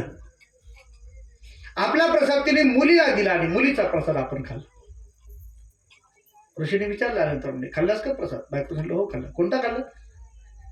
तो म्हणे, तो तुमच्या जवळ आहे, तुमच्या आसनाजवळ. तो आईने खाल्ला, तो अलीकडे आहे, तुम्ही खाल्ला. असं काय केलं तुम्ही? त्यामुळे आईने सांगितलं असं खा म्हणलेत म्हणून तुम्ही. बरोबर, तुझ्या आईला सासूबाईला बोलवलं. सासूबाई म्हणले, हे असं का बोललं? ते म्हणले, हो केलंय, असं खरं आहे. का केला? म्हणे, बस असा विचार केला होता की तुम्हाला चांगलं व्हावं, असा विचार असावा, सासूला कसा का होईना असं तुमच्या मनात कदाचित विचार असावा. ऋषीने सांगितलं, मी असं केलं नव्हतं, पण मी प्रसाद वेगळे केले होते हे निश्चित. कारण माझी पत्नी एक ऋषी पत्नी आहे, तपस्या करणारा पुत्र घरामध्ये जन्माला यावा. तुम्ही एक राजाची पत्नी आहात, शौर्य गाजवणारा मुलगा घरामध्ये जन्माला यावा. असे 2 वेगळे वेगळे प्रसाद तयार केले होते. आता तुमच्या घरात पोरगं जपमाळ घेऊन रामकृष्ण हरी रामकृष्ण हरी रामकृष्ण हरी म्हणत बसेल, माझ्या घरचं पोरगं तलवार घेऊन बाबा मारतो तुम्हाला, तर काय इलाज? माझ्या घरातलं पोर असं होईल म्हटल्याबरोबर बायकोने सांगितलं, मला हे असं पोरगं नको आहे. नाही इलाज आहे, प्रसाद येतो. हो, पण माझा काही दोष आहे का ह्याच्यामध्ये? तर म्हणजे ठीक आहे, तुला असा मुलगा होणार नाही, तुला असा नातू होईल.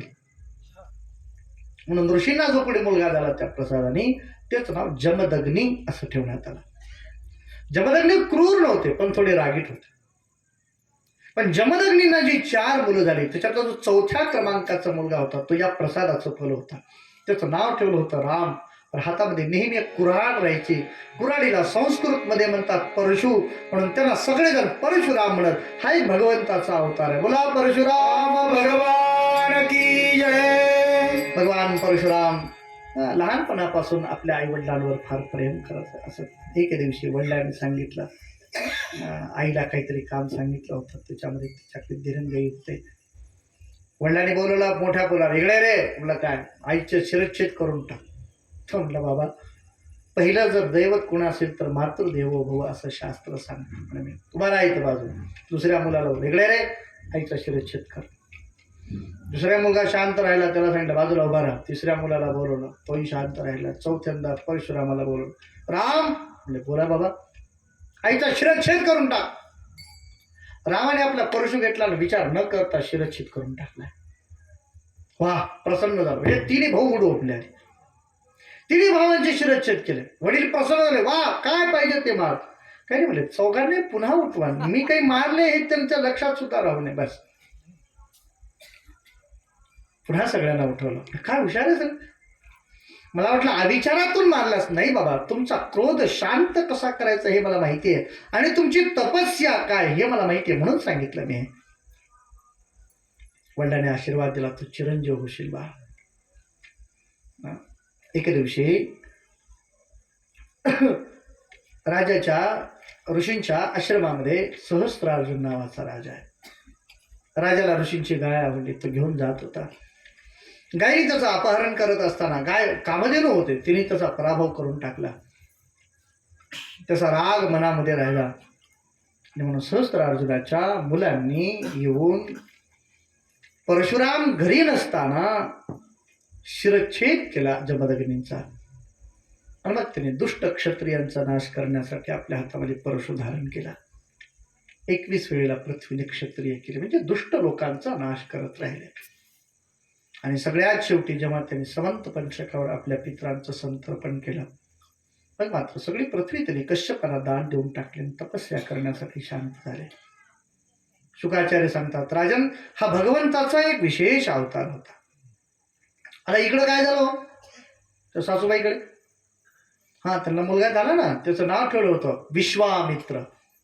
हे तर लगेच ऋषी होऊन निघून गेले काही काळात. पुढे यांच्या वंशामध्ये अनेक अशा प्रकारचे राजे झालेले आहेत. शुकाचार्याने सांगितलं, राजन, याच वंशामध्ये पुढे ययाती नावाचा राजा झालेला आहे. ययातीचं खूप सुंदर चरित्र आहे. ययातीच्या चरित्राचे 2 विभाग पडतात. ययातीच्या चरित्राचे एक ययाती म्हणजे एक विषयग्रस्त राजा असतो. त्याचा विवाह शुक्राचार्यांच्या देवयानी नावाच्या मुलीबरोबर होतो. मुलीबरोबर लग्न झालं, तिला घेऊन आपल्या संसारामध्ये आले. खूप सुंदर संसार चालला होता. पण त्या देवयानीची एक दासी होती, शर्मिष्ठा नावाची. ती शर्याती असुर राजाची मुलगी होती. राजाने तिच्याबरोबर गांधर्व विवाह केला. पत्नीला पण मुलं झाली आणि त्या दासीला पण मुलं झाली. ज्या दिवशी देवयानीला कळालं की आपल्या पत्नीने आपल्या दासी बरोबर विवाह केलेला आहे, तिला राग आला. ती निघून गेली आपल्या वडिलांच्याकडे.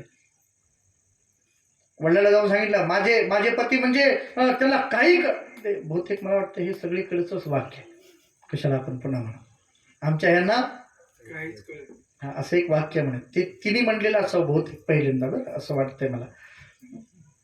ऋषी म्हणले, काय झालं बेटा? हे ऋषीना आला राग, त्याने साथ देऊन टाकला, जातो, वृद्ध होऊन जाशील, म्हातारा होऊन जाशील. आणि जो राजा 30-35 वर्षाचा आहे, त्या राजाला अकाली 100 वर्षाचं वयोवृद्ध अवस्था प्राप्त झाली. सगळे केस पांढरे झाले, अंग थरथर कापायला लागलं, सुरकुत्या पडल्या. हे राजाची अवस्था झाल्याबरोबर राजावर ऋषींना प्रार्थना केली, ते महाराज शुक्राचार्य, आपण तर नीतिज्ञ आहात, मी वृद्ध झालं म्हणजे तुमच्या मुलीचंच वाटोळं झालं ना? ऋषी म्हणले, पण आता मी देऊन बसलो, वापस घ्या. म्हणजे वापस नाही घेता येतात. म्हणजे याच्यावर उपाय म्हणे, आहे ना, एक उपाय आहे. म्हणजे कुठला? तुझ्या मुलांनी जर तुला तारुण्य दिलं तर त्यांचं तारुण्य घे आणि तुझं वृद्धत्व मुलांना देऊ शकतोस. राजा हुशार होता. राजा सांगितलं, वा, काय छान संधी चालून आली आहे मला. पहिल्यांदा देवयानीकडे गेला, सांगितलं तुझ्या पोरांना बोल. देवयानीचा जो मोठा मुलगा होता यदू, त्याला सांगितलं, यदो इकडे. म्हणजे काय? मला वृद्धत्व आलंय, मला माझं वृद्धत्व द्यायचंय, तू वृद्धत्व घे माझं आणि तुझं तारुण्य मला दे, मला आणखी तारुण्यामध्ये भरपूर सुख भोगायची आहे. यदू म्हणलं, बाबा तुमचं म्हातारपण मी घेऊन, मी एवढ्या लहान वयामध्ये मी म्हातारा होय, नको म्हणे मला वृद्धत्व तुमचं. यदूने वृद्धत्व दिलं नाही. बाकी पण 2 मुलांना विचारलं, तरी पण वृद्धत्व घेतलं नाही. शेवटी राजाने सांगितलं, देवयानी तुझ्या दासीच्या मुलांना तर बोलव. शर्मिष्ठा दासीला बोलवलं, तिच्या मुलाला बोलवलं. तिचा पुरू नावाचा मुलगा, त्याला बोलवलं. पुरो, तुम्हाला बाबा प्रणाम. कशासाठी बोलवलं? बेटा, मला वृद्धत्व प्राप्त झालंय, मला तरुण व्हायचं आहे, याच्यासाठी एक उपाय आहे. माझं वृद्धत्व जर तू घेतलास आणि तुझं जर तारुण्य मला दिलास तर मला काही दिवस तारुण्याचं सुख भोगता येईल. ते म्हणल्याबरोबर त्याने हात जोडले, बाबा मला क्षमा करा. अच्छा, म्हणजे देणार नाहीस? नाही बाबा, माझी क्षमा वेगळ्या कारणासाठी. कशासाठी? बाबा, शास्त्रकारांनी मुलाची 4 लक्षणं केलेली आहे. म्हणजे कोणते? तरी फार छान सांगितले. उत्तम चिंतितन करूया, वडिलाच्या मनामध्ये काय चाललंय हे बघून जो वागतो, जो काम करतो, त्याला उत्तम मुलगा म्हणावा. मी कळण्यासाठी उदाहरण सांगतो.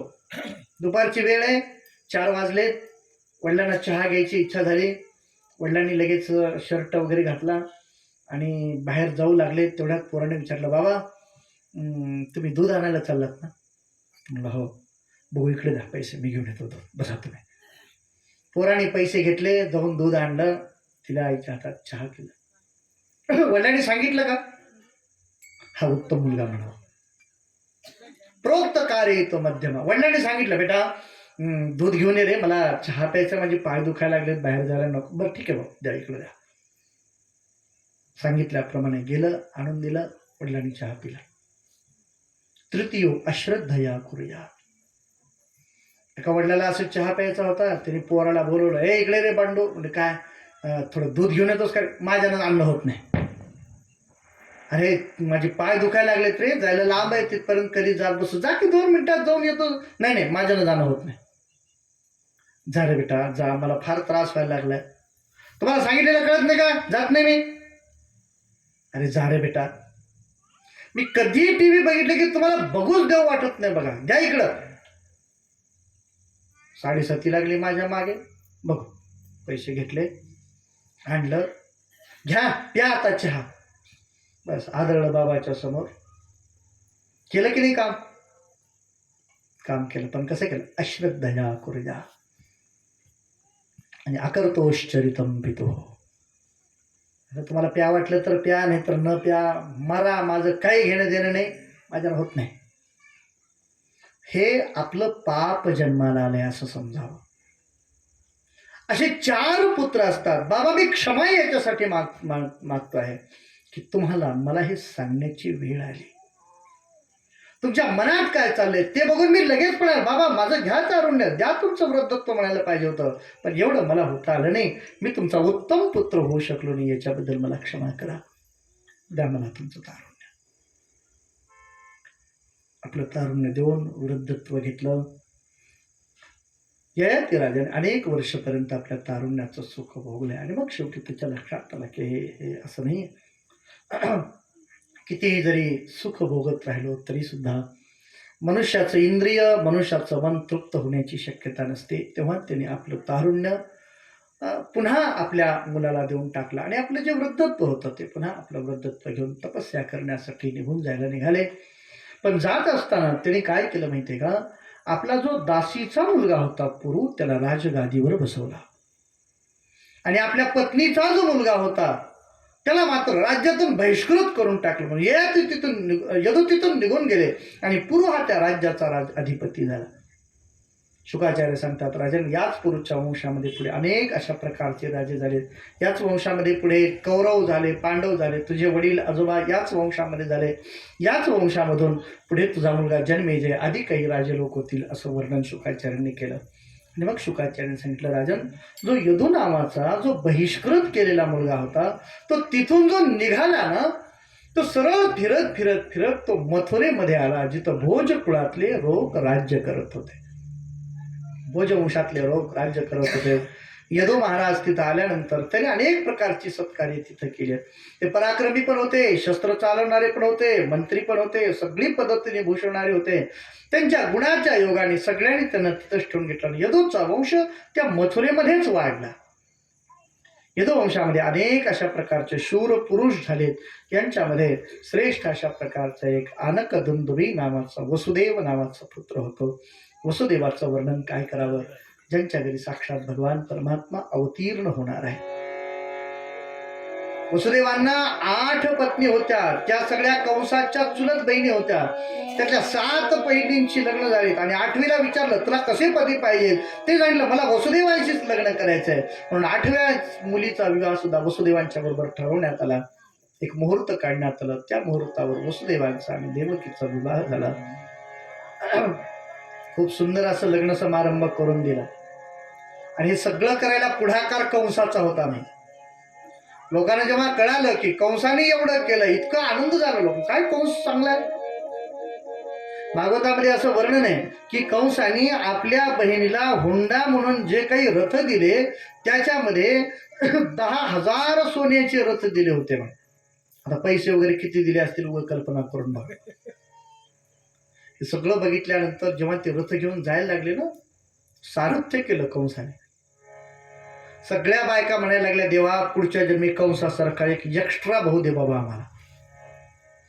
देव म्हणले, आता सगळ्या लोकांना कंस कसा आहे हे दाखवलं पाहिजे. काय करावं? एक आकाशवाणी झाली, अस्यास्त्वा भष्टमो गर्भो हंता याम वहसे अबुध. हे अबुध, जिचं एवढ्या प्रेमाने वहन करतोस तिचा 8वा पुत्र तुझा मृत्यू आहे हे कळाल्या बरोबर कंस रथातून खाली उतरला. आपल्या पत्नीचे केस पकडले, फरफडत तिला खाली ओढलं. आपली तलवार मारणार एवढ्यात वसुदेवानं, थांब थांब राजन, असं करू नकोस. भगवान भोज यशस करा. भोज राजातले कुळातले यशस्वी राजा आहात आपण. ते बहिणीच्या लग्नाच्या प्रसंगी कधी बहिणीचा वध करत असतात का? शूरांनी आपली तलवार शूर माणसाच्या बरोबर युद्ध करण्यामध्ये करा उपयोगात आणावी. स्त्रीचा वध शास्त्राने निषिद्ध सांगितलाय महाराज. ते सांगतो तुम्ही बाजूला व्हा, हिच्यापासून माझा मृत्यू जन्माला येणार, हिला मारतो, आणखी दुसऱ्या 10 मुली देतो तुम्हाला. ते म्हणले, नाही महाराज, जिशाने माझं पाणीकरण केलं ही माझी खरी पत्नी आहे. तुम्हाला नाही ह्या मुलीला सोडा, ह्या पत्नीला सोडा. तुम्हाला 8वा मुलगा मारणार, मी 8ही मुलं तुम्हाला आणून देतो. नाही, ह्या मुलाला ह्या पत्नीला मी सोडणार नाही. तुमची बहीण आहे ती. पण ज्या ठिकाणी अविवेक असतो त्याला ह्याच्यातलं कशाचं ज्ञान राहत नाही. आणि अविवेकी माणसाला त्याच्या शब्दात समजून सांगितलं तरच पटू शकतो. दुसरे हुशार होते, वेळ काळ परिस्थितीला जाणणारे होते. एकाने फार झालं, वसुदेवाने सांगितलं, मारायचंय का हिला? मारायचंय, बिलकुल मारा, मी काहीच तुम्हाला नाम म्हणणार नाही, फक्त माझं एक म्हणणं ऐकून घ्या मग मारा. म्हणजे काय पटकन सांगा. म्हणजे समजा तुम्ही जर हिला मारून टाकलं तर काय होईल? म्हणजे मरून जाईल. नक्की मारेल ना? हा, म्हणजे मरूनच जाईल. अच्छा, हिला मेल्यानंतर हिला दुसरा जन्म मिळेल की नाही? मिळेल ना. कुठे मिळेल माहिती नाही. आता हिच्या मुलापासून म्हणल्यानंतर या जन्मात तर हिला मुलं झाली नाहीत, मग पुढच्या जन्मामध्ये हिचं लग्न होईल की नाही?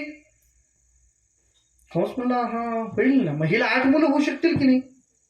मग ती कुठं होणार, कशी होणार? समजा ती जर पुढचा जन्म तुझ्याच बाजूला कुठं तर झाला, इथंच तिचं लग्न झालं, इथंच तिला 8 मुलं झाली, तरी मारलं म्हणजे? मग तिने विचारलं, वसुदेव तुमचं म्हणणं काय? नाही, काही नाही, हिला माझ्याबरोबर सोडा, हिची 8ही मुलं तुम्हाला आणून देतो, इथं तुमच्या डोळ्यासमोर होतील, मारून टाका मुलं सगळे. आपल्या पत्नीला सोडवणं हा मुख्य धर्म स्वीकारून हे अभिवचन देऊन तिथून आपल्या पत्नीला घेऊन ते निघून गेले. दोघांना यथाकाल मुलगा झाला, कीर्तिमंत असं त्याचं नाव ठेवलं. महिना निघून गेला. एके दिवशी आपल्या पत्नीला, आपल्या मुलाला बरोबर घेऊन वसुदेव महाराज कंसाच्या राजवाड्यामध्ये पोहोचले. कंसाने त्या मुलाला पाहिलं, म्हणजे चांगला आहे मुलगा, राहू द्या, मला 8वा मुलगा द्या. पण न जाणो अविवेक काय उत्पन्न झाला आणि त्यांनी सांगितलं, मुलाला वापस घेऊन या. दरवाजामध्ये गेलेले वसुदेव पुन्हा वापस आले. त्यांच्या हातातल्या लेकराला पाय पकडले, गरकन फिरवलं, तळालकन आदळलं, फरशीवर नारळ फोडतात तसं लेकराला फोडलेलं पाहिल्याबरोबर दोघे थरथर कापायला लागले, मूर्छित पडले पत्नी दोघे. थोड्या वेळानंतर सावध होऊन पाहतात तर दोघेही कारागृहात होते. कारण मंत्र्यांनी सांगितलं, महाराज असं कुठं लेकरांना समोर मारत असेल का, पळून जातील ना ते दोघं तर कुठेतरी, म्हणून त्यांना कारागृहात ठेवलं. 2रा, 3रा, 4था, 5वा 6 मुलं कारागृहात मारली. 7व्यांदा साक्षात शेष नारायण देवकीच्या गर्भामध्ये प्रवेश करतात. योगमायेच्या द्वारा भगवंतांनी 6व्या महिन्यामध्ये तिला गोकुळामध्ये रोहिणी नावाच्या वसुदेवाच्या पत्नीच्या गर्भामध्ये त्याची प्रतिष्ठापना केली. यदाकाल बलरामाचा जन्म झाला आणि मग शेवटी भगवान परमात्मा देवकीच्या गर्भामध्ये प्रवेश होता. भगवंतांनी प्रवेश केल्यानंतर सगळीकडे आनंद होतो. भगवान परमात्म्याची गर्भगत स्तुती करण्यासाठी ब्रह्मादिक देवता कारागृहामध्ये पोहोचल्या. सत्यव्रतम सत्यपरम त्रिसत्यम सत्यस्य योनिं निहितं च सत्ये सत्यस्य सत्यमृत सत्यनेत्रं सत्यात्मकं त्वां शरणं प्रपन्नाः. भगवान परमात्म्याचं सुंदर असं स्तवन केलं आहे. हळूहळू दिशा मासाने भगवान परमात्मा मोठे व्हायला लागले. हळूहळू भगवान परमात्म्याला जन्म धारण करण्यासाठी जो काळ आहे तो हळूहळू यायला लागला. श्रावण महिना, कृष्ण अष्टमीचा दिवस, संपूर्ण दिवस गेला आहे. संध्याकाळ झाली आहे. हळूहळू मध्यरात्रीकडे काळ सरकायला लागलेला आहे. सगळं परमात्म्याच्या अवतारासाठी योग्य वातावरण तयार झालं आहे. थोड्या वेळ आपण भजन करू, भगवंताचा जन्म करू. तोपर्यंत सगळ्यांना फुलं द्या. मला वाटते फटाके आणले होते, ते फटाके पण अशी ती तर हे करा. बाकी सगळी जी काही इथं मध्ये कृष्ण ठेवलाय, बाळकृष्ण पाळण्यामध्ये एक बाळकृष्ण ठेवा, म्हणजे गुलाल परमात्म्यावर उधळता येईल. हा मध्येच ठेवा. हो छान छान मध्येच ठेवा. वा सगळ्यांना फुलं घेऊन या, सगळ्यांना फुलं द्या. त्याच्यामध्ये थोडासा गुलाल टाका फुलामध्ये सगळ्यांना. तोपर्यंत छान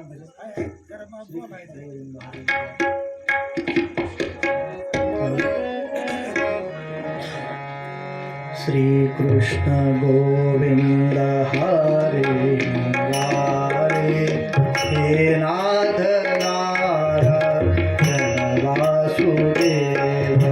श्री कृष्ण गोविंद हरे मुरारे हे नाथ नारायण वासुदेव. श्री कृष्ण गोविंद हरे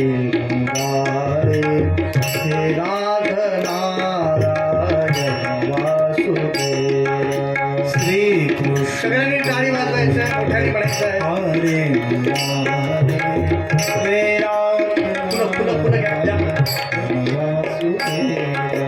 हे नाथ नारायण वासुदेव, हे नाथ नारायण वासुदेव, हे नाथ नारायण वासुदेव, हे नाथ नारायण वासुदेव, हे नाथ नारायण वासुदेव, हे नाथ नारायण वासुदेव, हे नाथ नारायण वासुदेव, हे नाथ नारायण वासुदेव, हे नाथ नारायण वासुदेव, हे नाथ नारायण वासुदेव, हे नाथ नारायण वासुदेव, हे नाथ नारायण वासुदेव.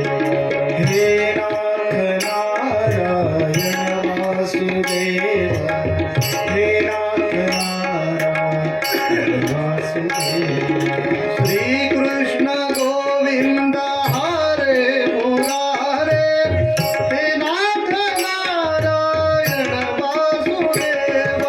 श्री कृष्ण गोविंद हरे मुरारे हे नाथ नारायण वासुदेव. श्री कृष्ण गोविंद हरे मुरारे हे नाथ नारायण वासुदेव. श्री कृष्ण गोविंद हरे मुरारे हे नाथ नारायण वासुदेव, हे नाथ नारायण वासुदेव, हे नाथ नारायण वासुदेव, हे नाथ नारायण वासुदेव. आता सर्वगुणो वेदः काल परमशोभनः यरे हे बाजर जन्मरक्षं शांत रक्षकतारणं. भगवंताच्या जन्मासाठी योग्य काळ प्रगट झाला. आकाशामध्ये सगळे ग्रह नक्षत्र तारे योग्य ठिकाणी उच्च अवस्थेमध्ये आलेले आहेत. दिशा प्रसेदुः, सर्व दिशा प्रसन्न झाल्या. निर्मळ झालेले आकाश, भूमीवर सगळीकडे मंगलमय असं वातावरण तयार झालं आहे. सध्या प्रसन्न पाण्याने वाहू लागले आहेत. ठिकठिकाणी कमळामध्ये गुंजारव करत भ्रमर फिरायला जन्म होणार म्हणून वायू सुखस्पर्श वाहतो आहे. ऋषी लोकांच्या अग्नीतले अग्नी दैदिप्यमान होऊन टळकू लागले. साधू लोकांचे मन प्रसन्न झाले, आनंदी झालेले. आकाशामध्ये देव अप्सरा किन्नर गंधर्व आदी सगळे प्रकट झालेले आहेत. अप्सरा नृत्य करतायत. विद्याधराने हातामध्ये गुलाल पुष्प धारण केलेलं आहे.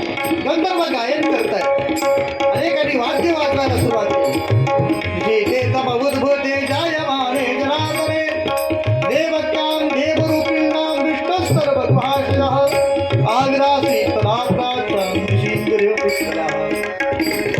श्रावण महिन्याची मध्यरात होऊन थोडासा दिवस थोडासा वेळ पुढे सरकला आहे. हे नाथ नारायण वासुदेव, हे नाथ नारायण, हे नाथ नारायण वासुदेव, हे नाथ नारायण. श्रीकृष्ण गोविंद हरे मुरारे, हे नाथ नारायण वासुदेव. श्रीकृष्ण गोविंद हरे मुरारे, हे नाथ नारायण वासुदेव.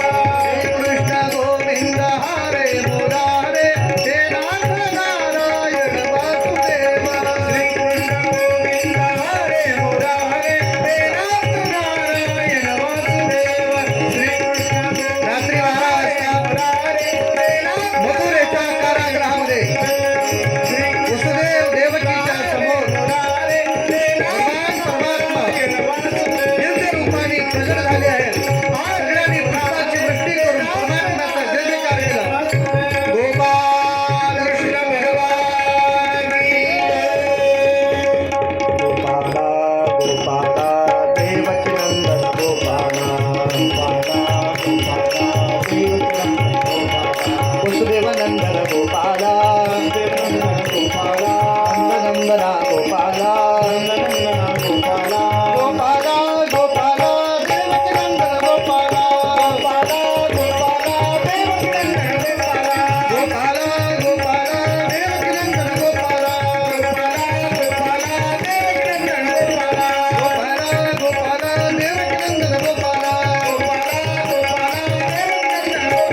गोपाला गोपाला देवकी नंदन गोपाला गोपाला गोपाला देवकी नंदन गोपाला भगवान परमात्माचा जन्म झाला. वसुदेवाने त्यांना टोपलीमध्ये घेऊन नंद बाबाच्या गोकुळामध्ये नेऊन सोडलं आहे. आता आपण गोकुळामध्ये आलेलो आहोत, कारण पाळणा वगैरे गोकुळातच आहे ना. पण आपण पटकन गोकुळात आलेलो. आता 5 सुवासिनींनी समोर उभं राहा. आत्या कोण आहे त्यांनी नाव ठेवा. कोणी पाळणा मग म्हणतात, म्हणणारे आहेत कोणी पाळणा? हा वा, त्यांच्याकडे माईक द्या. तुम्ही पाळणा म्हणतील. एक पाळणा होईल, त्याच्यानंतर आरती होईल. चॉकलेट होईल.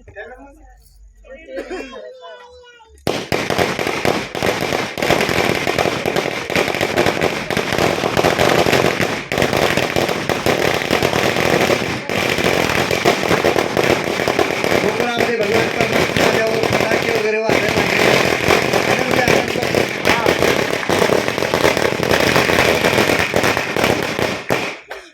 चल 5 सुवासिनी या समोर. कृष्ण कृष्ण वगैरे ते काय म्हणतात ते म्हणा. 5 जण 7 जण या. हळदी कुंकू वगैरे वाहा.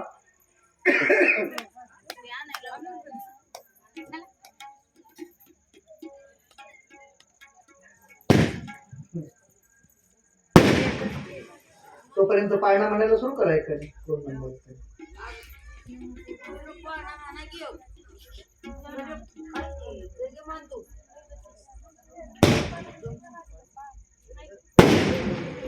आत्या कोण आहे त्यांनी नाव ठेवा. आत्याला आमच्याकडे मारतात बरं हे नाव ठेवताना. ते बघा कसं.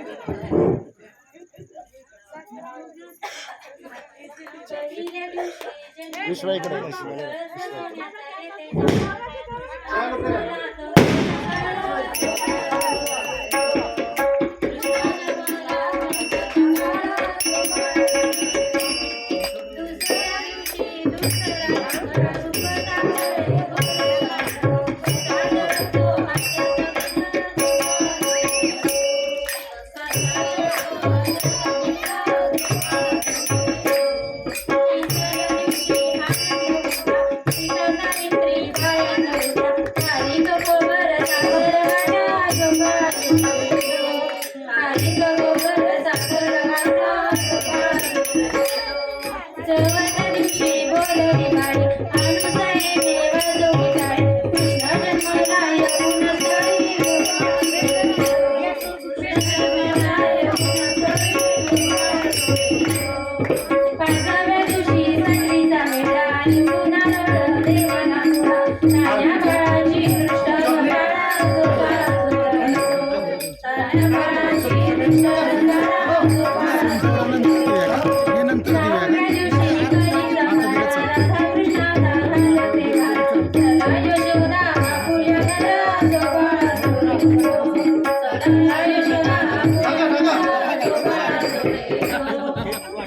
आपल्याकडे बाळगोपाळ सगळे आपण मोठलेच आहेत.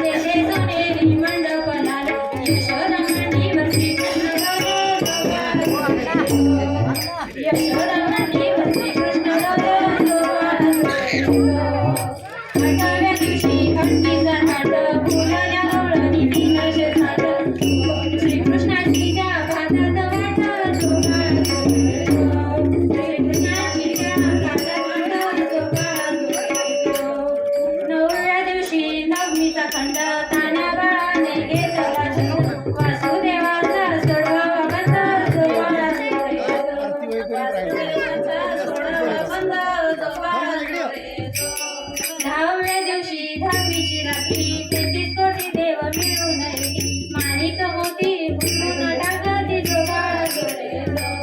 माणिक मोती उतरून टाकली जो बाळ जोरे जो. 11व्या दिवशी नारद बोले देवा तुम्ही हो किती झोपले मथुरा नगरीत देवकीचे हाल जो बाळ जोरे जो. मथुरा नगरीत देवकीचे हाल जो बाळ जोरे जो. 12व्या दिवशी 12 नारी कृष्ण जन्मला यमुना स्थळ त्याला 12व्या दिवशी 12 नारी पाळणा बांधला यशोदा घरी त्याला लाभली रेशमी दोरी जो बाळा जोरे जो. त्याला लाभली रेशमी दोरी जो बाळा जोरे जो. 13व्या दिवशी बोलली बाळी कृष्ण जन्मला यमुना स्थळ गवळणी संगे गावी फळी जो बाळा जोरे जो. गवळणी संगे लावी फळी जो बाळा जोरे जो. 14व्या दिवशी तोफा गजती शंकर पार्वती नंदीवर येते बाळाच्या डोळ्यात काजळ घालती जो बाळा जोरे जो. बाळाच्या डोळ्यात काजळ घालती जो बाळा जोरे जो. 15व्या दिवशी नोबत वाजे श्रीकृष्णावर घातला साज यशोदा मातेला आनंद आज जो बाळा जोरे जो. यशोदा मातेला आनंद आज जो बाळा जोरे जो. 16व्या दिवशी सोहळा केला गुरु महाराज विद्या बोलला श्रीकृष्णाचा पाळणा गाईला जो बाळा जोरे जो. श्रीकृष्णाचा पाळणा गाईला जो बाळा जोरे जो. श्रीकृष्णाचा पाळणा गाईला जो बाळा जोरे जो. गोपाल कृष्ण भगवान की जय. यानंतर आरती होईल. सगळे थोडं पाठीमागे पुढे जा.